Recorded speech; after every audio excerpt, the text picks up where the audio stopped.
bà ai ná mơ chung hết đấy bông chung á à ngồi sấy việc con tôi phong bong cho mỗi ấy bong đọc mà thôi bong cho một bài thi á mà bài thi à ngày ní bong miền Pành Hà ấy bong miền Bà Sa mờ bong đôi chim miền Pành Hà chỉ mỗi con bạc cá đấy mỗi con cá đây con Bà Sa con bạc cá đừng con Bà Sa bong miền Sơn Đông Poอย่าง មិនខ្លះ ហើយបងមានក្តីកង្វល់អីជុំវិញបញ្ហាការងារនឹងជួយដល់ស្រីក្នុងឡែអូនខ្ញុំហ្នឹងវាតាំងពីគាត់ទីគាត់ដល់6គេបាន7វាអត់ដែលស្គាល់ខ្ញុំវាអូនខ្ញុំសុំដល់ដៃស៊ីគេចាស់របស់ខ្ញុំវាអត់ដែលស្គាល់ដល់តែអីទេតាំងពីប្តីវាមានរឿងក្នុងគ្រួសារខ្ញុំមកអត់ដែលស្គាល់ខ្ញុំទេមានទៀតក្នុងគ្រួសារខ្ញុំចឹងអត់ដែលស្គាល់ខ្ញុំទេតោះមករហូតមកដល់ខ្ញុំសុំដល់ដៃស៊ីគេចាស់របស់ខ្ញុំអូគេអត់ស្គាល់ម៉ែអាហ្នឹងគាត់ឲ្យតែខឹងដកអញ្ចឹងហ្មងអីមិនខ្ញុំអត់ខឹងដកអញ្ចឹងទេបើគេស្គាល់ខ្ញុំអត់ដកទេបើគេអត់ស្គាល់ខ្ញុំអត់ស្គាល់សោះណាអត់ស្គាល់សោះដីនឹងពីមុនឈ្មោះអ្នកណាឈ្មោះខ្ញុំមិនដល់ឥឡូវទេសិតចេញមកយ៉ាងណាឥឡូវមកយកឈ្មោះហ្នឹងធ្វើទេសិតលើគេអូពេលដែលកូនបានទឹកខ្ចីលុយធនាគារឯកជនបងក៏បកគលសិទ្ធគេដាក់ឈ្មោះគេទៅឥឡូវហ្នឹងដាក់ហើយដីនឹងប្រហែលកន្លែងដីពីកន្លែងហើយសម្រាប់ចិត្តនឹងថាទៀមទាវិញនឹងប្រហែលកន្លែងខ្ញុំទៀមទេខ្ញុំថាខ្ញុំទៀមទេមកគេស្គាល់ខ្ញុំឲ្យមកគេអត់ស្គាល់ខ្ញុំឲ្យទេអត់ឲ្យទាំងពីរហ្នឹងចាអត់ដល់ទីឯងគាត់សុខចិត្តគេខ្ញុំសុខចិត្តខ្ញុំដកមកខាងដកភូមិមួយគេឲ្យខ្ញុំដកអានសូត្រដកដីភូមិអញ្ចឹងមានដី2ដីស្រែមួយដីភូមិមួយដីស្រែមួយដីភូមិហើយរឿងនេះដំណើររឿងនេះទៅប្តឹងដល់ណាហើយណារឿងនេះនៅខ្ញុំដល់សាខែទៅដល់ចុះដល់ឡាស្រុកស្រុកដោះប្រហែលដងដល់ហ្នឹងហើយបើកូនសាខ្ញុំក៏ម្ដងដែរខ្ញុំថាអនុញ្ញាតឲ្យហើយប៉ុន្តែឥឡូវកូនគេនៅអត់ស្គាល់ខ្ញុំមិនដែរចឹងទៀតអនុញ្ញាតឲ្យអនុញ្ញាតឲ្យថាហើយណាបងប្រុសមកដែរហើយណាមកមុខមកបងប្រុសមកមុខមកហើយខ្ញុំចង់សួរបងថាឥឡូវនេះឈ្មោះទាំងពីរកន្លែងនេះឈ្មោះទៅកូនស្រីកូនប្រុសហើយឥឡូវបងទីចង់បានវិញ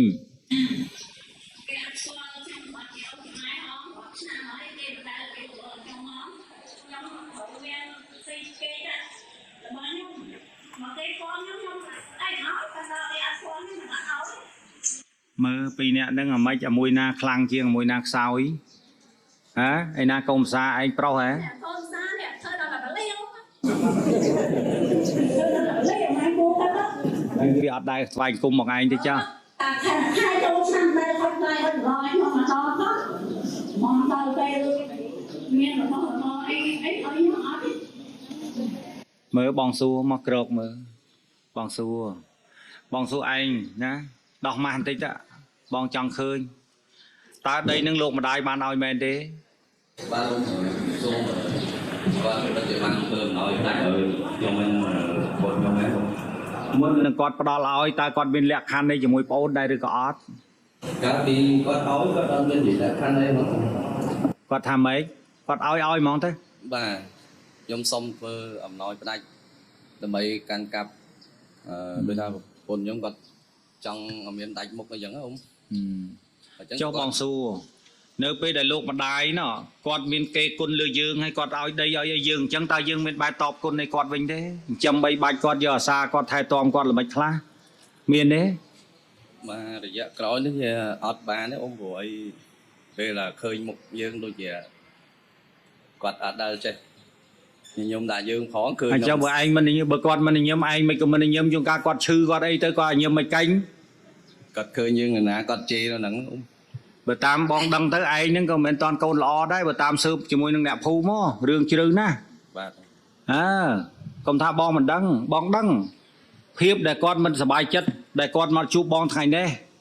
បងដឹងថាឯងមិនបានបំពេញកាតព្វកិច្ចល្អចំពោះគាត់ទេឯងធ្វើបកកនភាពសៅមងដល់គាត់ច្រើនណាស់ពាក់ព័ន្ធទៅលើផ្លូវចិត្តរបស់គាត់មួយចំនួនទៀតកុំថាបងមិនដឹងណាបាទ ឥឡូវបងសួរឯងពីអ្នកហ្នឹងក្រោយពីលោកម្ដាយបានផ្ដល់ដីពីកន្លែងនេះឲ្យតើបងអូនមានដីណាក្រៅពីហ្នឹងទៀតទេ ខ្ញុំមានតែទិញក្រោយបានបន្តិចខ្ញុំ មានប្រមាណកន្លែង តាមមួយកន្លែង មួយកន្លែងបូកនឹងលោកម្ដាយ2ទៀតវា3អញ្ចឹងហ៎ បាទ 3ហ្នឹងតើពីដុំដែលលោកម្ដាយឲ្យហ្នឹងស្មើនឹងដីឯងទិញហ្នឹងទេឬក៏ដីឯងទិញហ្នឹងតូចជាងធំជាង តូចជាង តូចជាងរងហើយកូនម៉ានអ្នក កូន6 អត់ទេ ពីរនាក់ខ្ញុំ ហើយកូន បាទ 2ហើយចូលលោកម្ដាយនេះគាត់មានមុខរបរអីរងហើយ ខ្ញុំមកបបកសិករ កសិករហ្នឹងបកកមុខរបរអីចិញ្ចឹមគោចិញ្ចឹមទាស្ទូងស្រូវធ្វើចការ ចាំមកកូនចៅ បាទឥឡូវបើលោកម្ដាយមានកំណត់ចង់បានវិញតើបងអូនយល់ថាម៉េច ខ្ញុំមិនមែនជាកម្មសិទ្ធិរបស់ខ្ញុំមិននៅលើប្រព័ន្ធខ្ញុំព្រោះខាងគេខាងប្រព័ន្ធខ្ញុំអត់មានសិទ្ធិសម្រេចទេ អញ្ចឹងហើយចុះបើជាកំណត់របស់ឯងថាម៉េចបងសួរឯងសិនចាំបងសួរបងស្រីក្រោយ គំនិតរបស់ខ្ញុំហ៊ានថាមិនបើខ្ញុំថាមានឯកសារទទួលស្គាល់ពីអាជ្ញាធរឃុំហើយអញ្ចឹងខ្ញុំក៏មិនដឹងថាឲ្យមិនណា អញ្ចឹងអាហ្នឹងវាធ្ងន់ជាងអាមិនដឹងថាម៉េចនោះ ព្រោះខ្ញុំសម្រេចថាឲ្យប្រពន្ធខ្ញុំមិនឲ្យក៏ខ្ញុំមិន ឥឡូវបងឲ្យឯងសម្រេចសិនចាំបងនិយាយមួយបងស្រីឥឡូវលោកម្ដាយឲ្យពីរកន្លែងបើកំណត់ឯងសម្រេចឲ្យគាត់វិញប្រមាណនិយាយមកបើយើងមិនដែរដឹងគុណគាត់ ព្រោះខ្ញុំមានកូនតទៅទៀតត្រូវចែកកូនចែកអីតទៅមុខទៀត អត់ទេនិយាយអញ្ចឹងមិនបានបងនឹងសើរើទៀតអារឿងបញ្ហាហ្នឹងឬលោកម្ដាយមានប្រសាសន៍មិញថាផ្ទេឲ្យឯងដើម្បីឲ្យឯងទៅមានលទ្ធភាពទៅខ្ចីលុយធនាគារឯកជនតាឯងមិនក៏ទៅបោកគាត់អញ្ចឹងហៅអ្នកភូមិមកភូមិហ្នឹងមកសួរទាំងអស់ឥឡូវហ្នឹងកំឡោកដាស់ប៉ុណ្្នឹងលុកចោលមិនបានទេ ខ្ញុំមា កដាស់មកស្លឹកហ្នឹងយើងកើវាគ្មានគុណធម៌យកមកប្រើមិនកើតបាទ បោកប្រាស់គាត់ណាខ្ញុំធ្វើឲ្យក្រោយមួយរយៈនោះបានខ្ញុំខ្ចីលុយធនាគារ ឥឡូវអ៊ំសួរទេបងរងៃបងមានដីប្រមាណ ខ្ញុំមែន បាទ តែខ្ញុំកន្លះមហាត់ នៅកូនម៉ានអ្នក នៅកូន6 មហាត់ហ្នឹងនៅកូន6ទៀត អត់ទេខ្ញុំចែកកូនខ្ញុំទាំងអស់ម្នាក់កន្លះហាត់ម្នាក់កន្លះហាត់ ប៉ុន្តែឥឡូវនេះអាតំណប់ខ្លួនចុងក្រោយនេះនៅប្រមាណ ខ្ញុំក្រោយនៅមហាត់អូន នៅមហាត់ហើយចាពីកន្លែងឲ្យតែបងអូននេះវាស្មើប្រមាណ ដៃវាចូល90កុំ70កុំហើយ ហេច្រើន ចាពួកប្រហែល45 100 110 អត់ដល់ទេ បាន110ខ្ញុំពោះហើយបាន110 មុនមកហ្នឹងទៅពោះហើយ អត់ទេខ្ញុំចែកខ្ញុំពោះហើយ 45 110 ចា វា 5000ការ៉េជាង ចា អាហ្នឹងចង់បានមួយ ចា ហើយចុះមកកន្លែងទៀត កន្លែងទៀតដៃភូមិប្រហែល25 ចំ 45 អាហ្នឹងចង់បានដែរ ហ្នឹងចំណាយខ្ញុំចែកឲ្យវាហ្នឹងមិនខ្ញុំថាបើខ្ញុំតទៅឈ្មោះខ្ញុំមានចំណាយឲ្យបើគេអត់ឈ្មោះខ្ញុំសុំត ដកយកទាំងអស់ហ្នឹង ទេអត់ទេបើថាចែកវាចែកបើលោកអ៊ំឯងវាចែកឲ្យព្រមព្រៀងគ្នាទាំងអស់ខ្ញុំសុខចិត្តបើថានៅតែអត់ឈ្មោះខ្ញុំនៅមិននេះចឹងខ្ញុំអត់សុខចិត្តទេ ចឹងហ៎ឥឡូវលោកម្ដាយទៀមទាអញ្ចឹងឯងពីរនាក់យល់ថាម៉េច ចំពោះខ្ញុំអត់ទេខ្ញុំអត់ដែរឆ្លោះមួយគាត់ផងព្រោះគាត់មកឆ្លោះតែមួយខ្ញុំហើយខ្ញុំមិនហ៊ានចូលទៅជួបគាត់ ដល់ខ្ញុំចំណោមតខ្ញុំមិនឆ្លុះដោយសារមានของគ្រួសារខ្ញុំបើខ្ញុំមិននិយាយគឺមិនដឹងមានគ្រួសារខ្ញុំហ្នឹងអត់ដឹងណាតំណោះអ្នកណានាំរឿងបងឯងធ្វើមិនបានមិនដឹងของគ្រួសារខ្ញុំអ្នកណា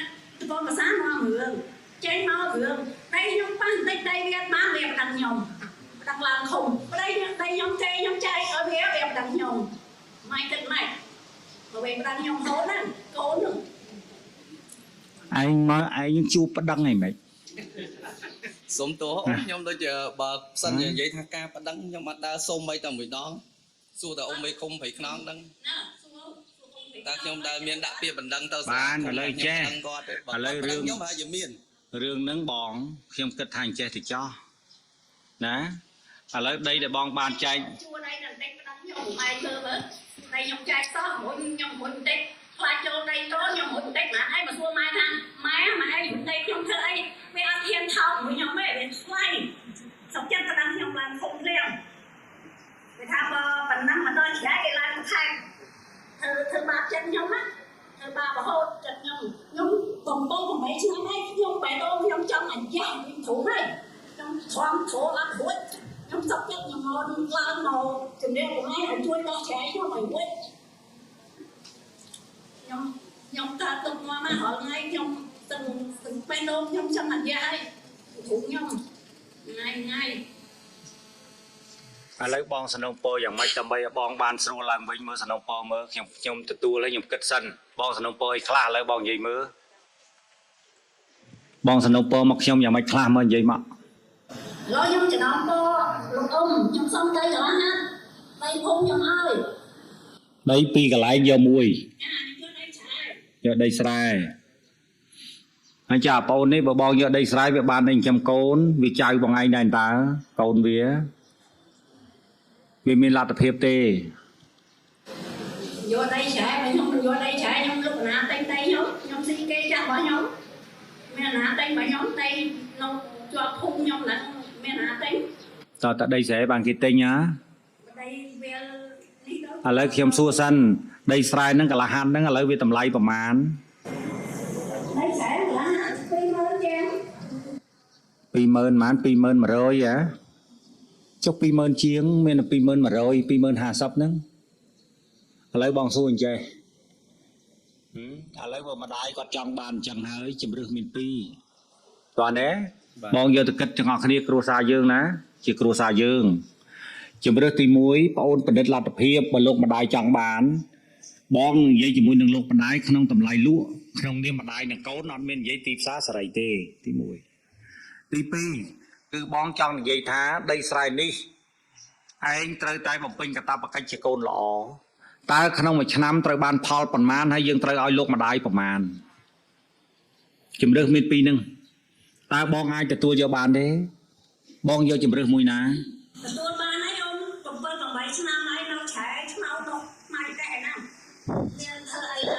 đây chào còn bên 7 năm này តែអានឹងដោយសារតែឆ្លោះគ្នាវាខាតបងអញ្ចឹងណាអញ្ចឹងមិនថាថ្ងៃនេះយើងបញ្ចប់បញ្ហាទាំងអស់គ្នាតើនេះអញ្ចឹងដើម្បីបញ្ចប់បញ្ហាខ្ញុំដាក់ជំរឹះពីរនេះតើបងទទួលយកបានទេទី1ឲ្យអាបងប្រុសបងស្រីនេះវាគិតមើលបើវាស្រឡាញ់ស្រីនឹងដែរលោកម្ដាយចង់បានហើយចង់បានលុយទៅងាប់ខ្លួនបើយកដីនេះវិញអញ្ចឹងអាចនិយាយតថ្លៃជាមួយនឹងលោកម្ដាយក្នុងតម្លៃណាមួយដែលបងទទួលធ្វើជាសាក្សីក្នុងការសម្របសម្រួលនេះដែលមិនគិតតម្លៃដោយទីផ្សារសេរីទេគឺគិតតម្លៃលក់រវាងម្ដាយនិងកូនទី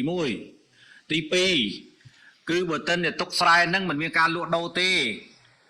តើឯងត្រូវឲ្យផលទៅលោកម្ដាយនៅពេលដែលឯងស្ទូងបានប្រចាំឆ្នាំនោះតើឲ្យផលទៅលោកម្ដាយប្រមាណភាគរយដែលផលទទួលបានសម្រាប់លោកចិញ្ចឹមជីវិតដែរជំរឿពីរនេះបងចង់បានមួយណាខ្ញុំជូនបងមុនបងជាអ្នកមានប្រសាសន៍ចោះ lâu rồi ông nhà nhom xong nó cô lại nhom vô đây phun cho ដីពីកន្លែងហ្នឹងទុកដីស្រែឲ្យកូន phun cho ông nhom chậm ra chết là vô cho ba cái squat ba mình squat của nhom lên qua đây ដីភូមិ nhom to ở bên đôn nhom lên ឥឡូវចាំឯងឃើញទេឯងធ្វើឲ្យម្ដាយគាត់យំអញ្ចឹងឥឡូវអញ្ចេះឥឡូវដីទាំងពីរនេះដីស្រែនិងដីភូមិមួយណាធំជាងបងសួរម្ដាយចែកឲ្យនេះ đây sai thùng chiên ông ដីស្រែធំជាងដីភូមិ đây phúm là đập bay công đập bay an 13A មើលស្មើប្រហែលការ៉េវ៉ៃគុណមើលធានេះ về mà con bay rồi mai cái ông 1300 ម៉ែត្រការ៉េទេណាហើយចំពោះដីស្រែគឺកន្លះហាត់ បាទ ឥឡូវឯងសម្រាប់ចង់បានមួយណាបងសួរឯងអត់មានត្រូវអីត្រូវយករបស់ម្ដាយទេលោកម្ដាយត្រូវការត្រូវតែឲ្យគាត់វិញពីព្រោះឯងគោរពលក្ខខណ្ឌមិនបានគ្រប់គ្រាន់ជាមួយនឹងជីវិតជាមួយនឹងភាពស្រឡាញ់របស់គាត់ចំពោះឯងហើយរឿងឯងជ្រៅជាងនេះទៀតតែបងមិនយកមកនិយាយទេបងគិតថាទុកកិត្តិយសឲ្យឯងក្នុងគ្រួសារចោះតើមិនមែនបងមិនដឹងទេណា បាទông បងបានប្រាប់ហើយថានៅក្នុងខេត្តនេះ170,000គ្រួសារមានបងមួយសំណុំរឿងដែលបងមុននឹងយកមកដោះបងបានដឹងរួចទៅហើយនៃចរិតនៃសំណុំរឿងនោះបាទទោះជាមានកដាស់មួយស្លឹកនឹងនាំគ្នាធ្វើមកថាតាមច្បាប់ក៏ដោយបងដឹងទៀតថាកដាស់នឹងជាចោលពេលខ្លះនាំគ្នាលួចរបស់គេខ្ញុំថាបងមិនដឹងអញ្ចឹងឥឡូវលោកម្ដាយមុននឹងឲ្យឯងដោយសារតែមើលចិត្តឯងដែរឯងយកចិត្តទុកដាក់នឹងជីវិតគាត់ដែរឬក៏អត់ឥឡូវឯងមានតែការប្រមាថការទៀនដល់គា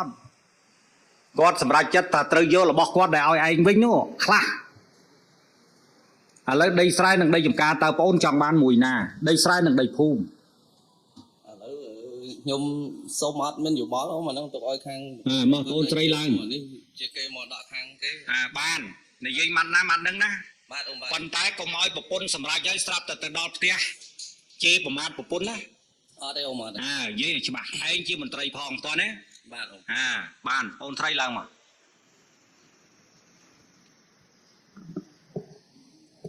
លោកម្ដាយលោកទៀមទាអញ្ចឹងឯងបានស្ដាប់បងនិយាយហើយតើបងអូនយល់យ៉ាងម៉េចបងប្រាប់ណានឹងគឺជាស្រីទី1ដែលជូតទឹកភ្នែកឲ្យឯងនៅពេលដែលឯងកើតមកហើយស្រីនឹងគឺមិនក្បត់នឹងឯងទេអ្នកដតីអាចក្បត់ឯងតែស្រីម្នាក់នេះអត់ក្បត់ឯងទេបេះដូងគាត់មានឯងជានិច្ចរហូតដល់ថ្ងៃគាត់ស្លាប់ចាំឥឡូវបងចង់បានសម្ដីពីឯងតើឯងយល់យ៉ាងម៉េច ចិត្តខ្ញុំអត់ឲ្យទេលោកអ៊ំ មិនឲ្យគឺមិនបានមិនឲ្យគឺមិនបានចាំមិនឲ្យគឺមិនបានបងត្រូវពិនិត្យឡើងវិញទាំងអស់អ្វីទៅពិតតែប្អូនមានលិខិតនឹងក៏ដោយបងត្រូវជឿលើសម្ដីលោកម្ដាយដែលពាក់ព័ន្ធនឹងការមុននឹងការផ្ដោតសិទ្ធិនេះឲ្យប្អូនបើប្អូនមិនឲ្យលោកម្ដាយចេញទៅវិញនឹងទៅប្រព័ន្ធច្បាប់ដើម្បីដាក់ដីកាការពារដីនេះអត់ឲ្យប្អូនប្រើទេប្អូនកុំច្រឡំហើយលោកម្ដាយអាចមកយកអង្គពីសាលាខេត្តបងឲ្យគាត់ហូបតែប្អូនគឺអត់ត្រូវឲ្យប្រើព្រោះប្អូនគ្មានគុណធម៌ជាមួយលោកម្ដាយលោកម្ដាយផ្ដាល់ឲ្យប៉ុន្តែឯងគ្មានចិត្តជាមួយនឹងគាត់វិញចាំសម្ដីបងប្រើនៅពេលនេះមិនមែនច្បាយខេត្តទេណាគឺប្រើក្នុងឋានៈជាបងឯងម្នាក់នៅក្នុងក្រុមគ្រួសារដែលប្អូនកំពុងតែងប់ងល់ហើយបាត់គុណធម៌ចាំឯងដឹកនឹងហើយជាស្រីទី1ដែលផ្ដល់ជីវិតនិងកំណើតរបស់ឯងមកដោយគ្មានវិវេជាមួយឯងមកបន្តិចណាសោះអ្វីដែលជាការតបសងគុណឯងចំពោះគាត់គឺគ្មានគាត់ឲ្យឯងមិនបានបំពេញកាតព្វកិច្ចជូនគាត់ពេលដែលគាត់សុំវិញឯងមិនឲ្យតើឯងកូនប្រភេទណាអសូរតែលោកម្ដាយយកវិញទាំងអស់ចោះគឺយកត្រឹមតែក្នុងចំណែកណាមួយដែលតាមអ្វីដែលគាត់ខឹងថ្ងៃនឹងទាថាយកសង្ស័យស្អែកឲ្យវិញផងមិនដឹងបើទៅថ្វាយអង្គមគាត់នោះត្រូវយល់ចាំថ្ងៃហ្នឹងគាត់និយាយថាយកអញ្ចឹងចំពោះមុខបងតែទៅវិញបើថ្វាយអង្គមប្រហែលជាឲ្យវិញផងមិនដឹងសម្រាប់ទៅឥឡូវលោកម្ដាយទៀមទាថាស្រែទុកឲ្យឯងអាស្រ័យផលចិញ្ចឹមកូនតែដីភូមិគឺគាត់សុំវិញបងអូនយល់ថាម៉េចបងនៅតែសម្រាប់ទេទោះជាឯងគិតមិនក៏បងនៅសម្រាប់បងប្រើតួនាទីក្នុងនាមជាបងឯងនៅក្នុងគ្រួសារមិនឲ្យក្រុមគ្រួសារយើងបងប្អូនយើងកូនក្មួយយើងបាត់គុណធម៌បាត់បង់តម្លៃពិតនិងភាពថ្លៃថ្នូររបស់ជនជាតិយើងតែខាតនឹងបងប្រាប់ហើយបើឯងមានអីឯងប្រឹកមកចោះបងប្រើប្រាស់ឋានានុក្រមគ្រួសារនឹងបងមិនទាន់និយាយពីអត្តចរិតប្តីឯងដែលមានបញ្ហានៅក្នុងគ្រួសារអត់កម្លាំងក្នុងគ្រួសាររបស់លោកម្ដាយដែលលោកម្ដាយទៅយំប្រាប់បងអស់រឿងរ៉ាវទាំងអស់ផងឯងកុំថាបងមិនដឹងណាឲ្យដឹងឲ្យច្បាស់លោកម្ដាយឯងស្ទឹងស្ទុះបេះដូងដោយសារបងខ្វាត់ទេណាដែលគាត់ទៅយំរៀបរាប់ពីអំពើទុកសោករបស់គាត់ប្រាប់បងក្នុងឋានៈបងជាកូនម្នាក់នៅក្នុងគ្រួសារតែឯងមិនបានគិតដែរឬក៏អត់សម្រាប់ចិត្តទៅសម្រាប់ចិត្តបងប្រាប់ឲ្យតើមុននឹងចូលនៅកន្លែងវេទិកានេះគឺបងត្រូវប្រើទូនាទី2ទី1គឺក្នុងនាមអភិបាលខេត្តក្នុងនាមអ្នកអនុវត្តច្បាប់ទី2បងប្រើប្រាស់ឋានានុក្រមគ្រួសារក្នុងនាមបងជាបងឯងគ្រាន់តែមានទូនាទីជាច្បាយខេត្តតែប៉ុណ្ណោះនៅក្នុងគ្រួសារឥឡូវបងឃើញពួកឯងធ្វើអញ្ចឹងតើបងឈោមើលឲ្យលោកម្ដាយគាត់ផ្ទុះបេះដូងហ៎បើអាបងប្រុសបងមិនទាន់និយាយរឿងវាទេហើយស្មាបងមិនដឹងហ៎ហើយធ្វើស្អីក៏បងដឹងឯងច្រឡំលោកម្ដាយឯងផ្ទុះបេះដូងដោយសាររឿងឯងហ្នឹងឯងកុំច្រឡំជាមួយបងមកឆ្លើយម្ដងទៀតឲ្យបងសម្រាប់ចិត្តរបៀបម៉េចបើឯងមិនហ៊ានសម្រាប់ចិត្តឲ្យប្តីឯងសម្រាប់ឲ្យអាបងប្រុសវាអ្នកសម្រាប់និយាយមក ចូលឥឡូវខ្ញុំទុកឲ្យគ្រូខ្ញុំគ្រូសាខ្ញុំសម្រាប់ចិត្ត បានមកអាបងប្រុសឡើង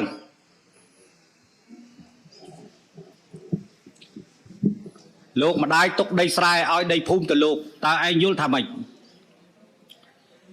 ចុះខ្ញុំសុំចេះតិចបានទេអ៊ំដីភូមិហ្នឹងមកគិតទៅ ពីពីភូមិហើយពីលើកទី1ភូមិលើកទី1ខ្ញុំក៏បានជួលអិចជួលគេរែកផងដបោកធំធំហើយខ្ញុំចំណាយដើមមួយហើយមួយទៀតដូរអាហ្នឹងមកនៅកន្លែងថ្មីមកនៅកន្លែងថ្មីគឺដីជ្រៅខ្ញុំក៏បានជួលឡានជួលដីឡានគេចាក់ ដីភូមិនឹងមានប្រមាណកន្លែង ដំបូងឡើយគឺ គាត់ឲ្យតាណា គាត់ឲ្យអាពីមុនអាលើកទី1គឺគាត់យកវិញ យកម្ដងហើយឲ្យលើកទី2ទៀត អាលើកទី2បាននេះថាការដោះដូរឯង ដោះដូរជាមួយអ្នកណា ដោះដូរជាមួយអាភូមិចាស់ភូមិមុន គាត់យកភូមិចាស់ឲ្យភូមិថ្មីមកឯងវិញ បាទ ប៉ុន្តែនៅតែដីគាត់ដដែលទេ បាទ ឥឡូវគិតថាដីគាត់ដដែលហ្នឹងហើយគាត់ឲ្យនៅកន្លែងផ្សេងគាត់នៅតែដីគាត់ដែរប៉ុន្តែគាត់ឲ្យយើងមានការអភិវឌ្ឍដីហ្នឹងហ៎ចំណាយលុយកាក់ខ្លះហ៎ បាទ ផ្ទះធ្វើចំកណ្ដាលដីទេ ផ្ទះហ្នឹងឥឡូវខ្ញុំអត់បានទៅហ្នឹងឯងខ្ញុំឆ្ងាយពីកន្លែងព្រោះភូមិចាស់ហ្នឹងដែលភូមិមុនដីមុនហ្នឹងដីដែលគាត់ចែកឲ្យហ្នឹងវានៅឆ្ងាយពីផ្សារឆ្ងាយពីភ្លើងឆ្ងាយពីផ្លូវ ឥឡូវដីហ្នឹងបងអូនបោះបង់ចោលហើយដីភូមិហ្នឹង ខ្ញុំទិញបានដីមួយកន្លែងនៅក្បែរផ្លូវ បងសួរថាតើដីដែលលោកម្ដាយឲ្យដីភូមិហ្នឹងតើយើងរងថ្ងៃអាស្រ័យនៅទីនោះទេ អត់បានតាមបានធ្វើអីទៀតហ៎ អត់បានធ្វើអីទេអត់មានពាក់ព័ន្ធមួយលំនៅឋានអីលើនោះទេហ៎ អត់ផង គាត់ថាលោកម្ដាយឲ្យតែប៉ុណ្្នឹង កាលពីមុនកាលពីគាត់ឲ្យខ្ញុំយកផ្ទះខ្ញុំមកនៅធ្វើផ្ទះនៅលើហ្នឹង ហើយដល់ក្រោយមករូបផ្ទះហ្នឹងហើយ បាទក្រោយមកខ្ញុំទិញដីគេបានហើយបានខ្ញុំ រូបផ្ទះហ្នឹងមកធ្វើលើដីដែលបងទិញ បាទ ឥឡូវគាត់ទៀមទៀតដីគាត់នឹងវិញ បាទ ហើយចុះបើយើងប្រើផងឲ្យគាត់ទៅទុកធ្វើស្អី នេះគង់តែប្រើតែអ៊ំព្រោះតមុខគាត់មានកូនមានអីតទៅមុខទៀត អ៊ំដឹងឥឡូវឯងសម្រេចចិត្តរបៀបម៉េចបើលោកម្ដាយថាអញ្ចឹងប្រពន្ធឯងបកគលសិទ្ធសម្រាប់យកឯង ឥឡូវខ្ញុំមិនអ្នកសម្រេចនៅលើតុកឲ្យអ៊ំជាអ្នកសម្រេច អ៊ំណាបាទអ៊ំថាឯងត្រូវតែបំពេញបំណងលោកម្ដាយជីវិតចុងក្រោយរបស់គាត់កុំឲ្យគាត់ហូរទឹកភ្នែកអ៊ំសម្រេចប៉ុណ្ណឹងតើឯងត្រូវធ្វើម៉េច តាមតែអ៊ំសម្រេច អ៊ំសម្រេចអញ្ចឹងអ៊ំសម្រេចបំពេញបំណងលោកម្ដាយអ្វីដែលជារបស់លោកម្ដាយឲ្យប៉ុណ្ណាយកប៉ុណ្ណឹងរបស់ដែលគាត់ចង់បានវិញឲ្យគាត់វិញអ៊ំសម្រេចអញ្ចឹងលោកយាយលោកតាខ្ញុំគិតចឹងឯកភាពអត់បើឯកភាពសុំផ្ទះដៃមួយអញ្ញាធិឃុំ តែគ្រាន់តែខ្ញុំសុំបន្តិចអ៊ំដូចថាសុំគោលនយោបាយដែលខ្ញុំបានអភិវឌ្ឍដីពីកន្លែងហើយអត់មានដូចចំណាយចោលទេ អស់ប្រមាណ ទៅពីមុនមកវាអត់អស់ច្រើនដែរមកយូរឆ្នាំដែរ គិតយកការប្រាក់ពីម៉ែទៀតចឹង អត់អីទេអ៊ំគិតទៅវាអស់ចូលហើយជា1000អីណា 1000 បាទ អស់1000ណា បាទអ៊ំ ធ្វើឬអីហ្នឹង បាទ ហើយបើម៉ែមិនឲ្យ1000ហ្នឹងទេមិនដាច់អាឡ័យហ្មងចឹងហ៎ចឹងអីបងសួរ ហ៊ានថាដែរបើសិនជាអ៊ំថាបើធ្វើមិនសមតែធ្វើតាមហ្នឹង អ៊ំមិនមែនគិតរឿងសមទេអ៊ំគិតពីរឿងបញ្ហាគុណធម៌ឯងត្រូវដឹងថាអាភាពគុណធម៌នេះលោកឪពុកអ្នកម្ដាយលោកវិលទៅមិនមកវិញនោះយើងទាំងអស់គ្នាជាអ្នកបន្តហើយបើសិនជាពូជក្របយើងដែលនៅសេសសល់គ្មានគុណធម៌បន្តទៅទៀតនោះតើកិត្តិយសជនជាតិរបស់យើងនឹងទៅដល់ណាហ៎ ដកតែខ្ញុំទៅពេលអាកូនផ្សេងគាត់នៅឲ្យដដែលគាត់មានដកណា មានទេខ្ញុំនៅបឹងពាក់តែកូនចិត្តខ្ញុំអូកូនគួរតែ6កូនខ្ញុំតែ6 មើលណាលើកដៃមើល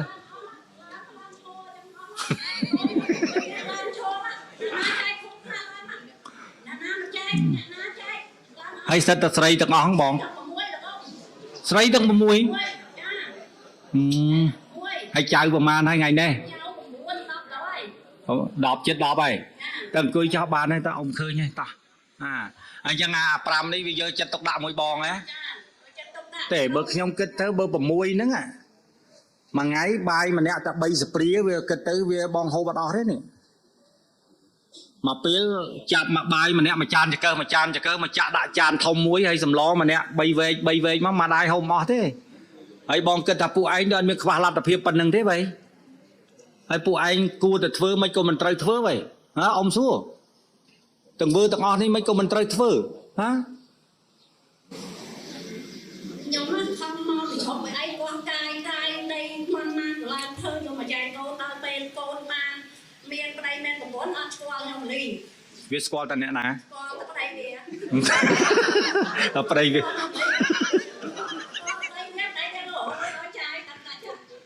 ដឹងអញ្ចឹង ដល់ពេលឲ្យយើងបង្កើតវាអត់ដឹង វាមកវាអត់ដឹងទេ ហើយបងមានបានប្រាប់វាទេជួនកាលបងអត់ប្រាប់បានវាអត់ដឹងថាបងចង់បានអី ចាំណាប្រាប់ បើនិយាយទៅសាច់រឿងវាវែងឆ្ងាយណាអ៊ំបាន អើយឯងត្រូវដឹងបងជាឆ្ងល់អ្នកខ្លះអានេះបងនិយាយបន្តិចពីរឿងហ្នឹងបងនិយាយម៉ាត់ទៀតចប់ហើយនិយាយបន្តិចឲ្យស្ដាប់អ្នកខ្លះស្រឡាញ់កូនគេអត់ដឹងថាម៉ែគេយ៉ាងម៉េចអាហ្នឹងរឿងដែលអ៊ំដោះឲ្យមុនអញ្ចឹងបាទបងស្រីមកប្រាប់ថាអ៊ំមុននឹងខ្ញុំស្រឡាញ់គាត់ខ្ញុំប្រាប់គាត់ថាម៉ែខ្ញុំកាចចេះហើយខ្ញុំចេះគាត់ថាថាស្អីគួរស្រឡាញ់ចឹងតកោះដល់ពេលបានកូនពីរងួយចាប់កតុយម៉ែខ្ញុំរហូតម៉ែខ្ញុំខុសអញ្ចេះម៉ែខ្ញុំខុសអញ្ចោះអានឹងអត់ល្អទេពាក្យហ្នឹងគឺពាក្យមិនពិតណា ខ្ញុំទៅឯណោះគាត់ទេកូនខ្ញុំតាំងពីនេះមកតែថាទេអូនៅបានតែតែគេចាំទេតែអត់មានតាមមកចាំទេទេស្នេះចាំអត់តែមានចាំទេ ពាក្យនេះមិនដឹងបានមកពីណាម៉ែចេះតែលើកចេះយកមកដាក់ខ្លួនឯងអាគេអាក្រក់រហូត ខ្លួនឯងទេបងកូនល្អកូនស្គាល់ម៉ែស្គាល់ឪវាប្រាប់ទៅទៅបាយយកឡយទៅឲ្យម៉ែឪ7ឆ្នាំតែសួរម៉ែថាម៉ែសុខសប្បាយអត់ ដោយតែខ្ញុំដាក់ពាក្យបណ្ដឹងសួរអ៊ំមិនឃុំខ្ញុំដែរមានពាក្យបណ្ដឹងមកស្លឹកដល់អ៊ំមកដល់សោះ អាហើយស្គាល់ដៃ បានចេះបងចប់ហ่ะ ស្ដាប់សិនដាប់សំទោសអារឿងហ្នឹងនិយាយគ្នាឆ្អែតតែឈប់និយាយក្រោយពីដោះហ្នឹងទៅឈប់និយាយរឿងហ្នឹងហ្មងតោះណាឥឡូវចេះចោះរងថ្ងៃឯងមានកូនម៉ានែ ខ្ញុំ2នាក់អ៊ំ 2នាក់ហើយចុះក្មួយស្រីវាមុខមានមុខរបរអី នៅផ្ទះមើលកូន ផ្ទះមើលកូនផ្ទះលើកូន ធ្វើការងារផ្ទះ ការងារផ្ទះហើយដីភូមិដែលលោកម្ដាយឲ្យហ្នឹងភូមិចាស់ឬមកភូមិថ្មីហ្នឹងក៏មានការចំណាយលុយខ្លះដែរមែនទេ បាទអ៊ំ ចំណាយលុយខ្លះដែរហើយឥឡូវហ្នឹងគឺគិតថាបើសិនជាឲ្យភូមិចាស់ទៅលោកម្ដាយគឺតើតែមានគាត់ចេញថ្លៃចំណាយលើដីហ្នឹងកន្លងមកខ្លះបានបងស្ងប់ចិត្តអី បាទអ៊ំ ប្រ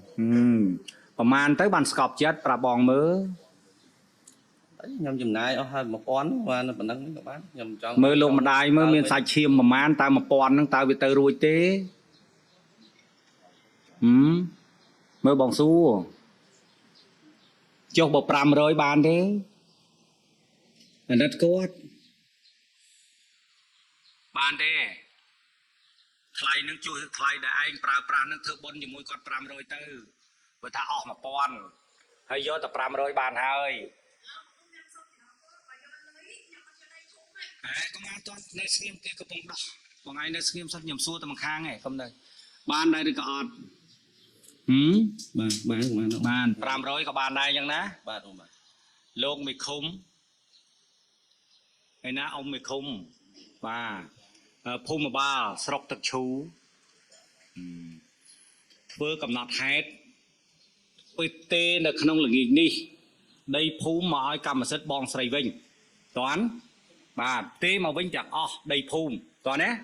បាទថតណាបងសុំ500យកមកឲ្យបងប្រុសជំនួសបងស្រីបញ្ចប់សំណុំរឿងនេះត្រឹមប៉ុណ្ណេះហើយឯងត្រូវចេះឈ្ងោកអើតយកអាសាប្រណិប័តជាមួយនឹងសុកទុកលោកម្ដាយផងក្រៃលោកកូនឯងបានឃើញគំរូនេះ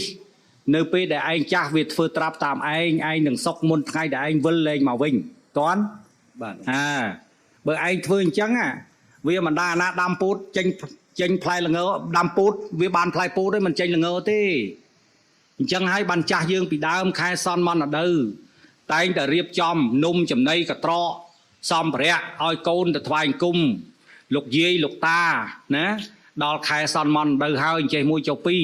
អានឹងមិនមែនគឺន័យនឹងដើម្បីឲ្យយើងទម្លាប់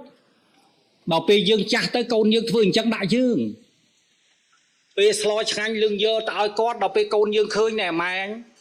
ការលោកយាយនៅស្លោឆ្ងាញ់ដួសទៅឲ្យអញ្ចឹងយើងក៏ត្រូវធ្វើអញ្ចឹងដែរហើយបើឯងធ្វើអញ្ចឹងតើកូនឯងនៅពេលដែលធំទៅវាធ្វើអញ្ចឹងដាក់ប្អូនតើប្អូនថាជាកំហុសអ្នកណាឲ្យទៅប្អូនប្រុសជាកំហុសអ្នកណាកំហុសឯងហ្នឹងហើយពួកឯងដាំពោតវាមានបានផ្លែល្ងហើយដាំមកបានផ្លែពោតហ្នឹងហើយរឿងវាអញ្ចឹងដែលបងចង់និយាយតើណែបាទតើណែនៅបាទ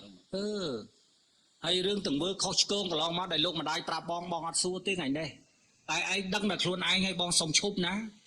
ตอนนี้ បាទ ឈប់កុំឲ្យមានទៀតសម្ដីនេះក្នុងនាមជាបងម្នាក់ប្រាប់ឯងរឿងនេះបើបងមិនយកមកដោះចេញពីបងផុតពីបងវានឹងបន្តដំណើរឆ្ងាយណាស់ហើយវាអាស្រ័យណាស់តើពូជពុកមុខតកូលរបស់យើងខ្លាយទៅយ៉ាងណាដោយសារដីបន្តិចបន្តួចយើងឆ្លោះជាមួយលោកម្ដាយនោះកូនឯងធំទៅមានណាហ៊ានចូលចិត្តគេថានឹងកុំឲ្យវាដដើមយាយវាឧបធូរហើយបាទនៅតាមជនបទគឺអញ្ចឹងណាសោកស្ដាយណាស់ពីដើមភូមិដល់ចុងភូមិណាបងនិយាយនឹងពីរស់ណាស្ដាប់តនឯនៅបាទឥឡូវឯងទៀមទាថវិកានេះពីលោកម្ដាយបងជាអ្នកចេញឲ្យក្នុងនាមជាបងជំនួសលោកម្ដាយ អរគុណអ៊ំ ណាបងខ្ញុំចេញជំនួសបងតោះនេះ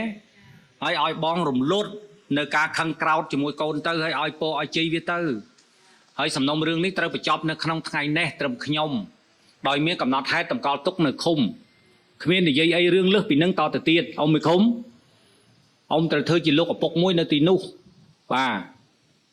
លោកយាយលោកតាខ្ញុំដោះប៉ុណ្្នឹងបានទេបើបានឯកភាពមួយមើល